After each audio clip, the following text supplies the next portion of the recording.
喂，親愛嘅小朋友，今日橙子老師想同大家分享一個繪本故事，叫做有時我可以發脾氣。有時我係一個小公主，好體貼，好勇敢，又好溫柔。有時我係你哋夢想中最善良嗰個小仙女。但係有啲時候我會好鬼嬲。有時我中意掘沙窿，有時中意整沙蛋糕。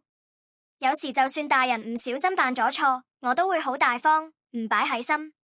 但係有啲時候，我真係會超級無敵咁嬲。有時我可以同大家玩得好開心，仲會同大家一齊分享。但係有時我真係覺得好唔滿意，所以呢個時候我就會變得非常之嬲。我會同爹地媽咪鬥氣，因為佢哋居然叫我做呢樣做嗰樣。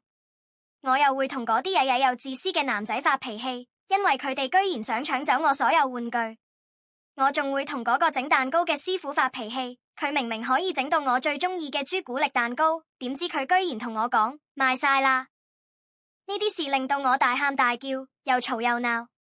我唔想要呢樣嘢啊！呢件嘢好衰啊，同我想象中完全唔同。佢太過大份啦，佢又太過細啦，吹極都吹唔響，真係衰到無人有啊！所以有時我真係會好嬲啊！但係發完脾氣之後，我其實覺得好唔開心。我一個人喺度，見到周圍被我搞到亂晒坑，喊到成面都係眼淚，我好想有人攬下我。就喺呢個時候，有人抱起咗我。佢知我唔係專登發脾氣嘅，乖啦，佢同我講，下次你覺得好嬲嘅時候，可以試下咁樣做。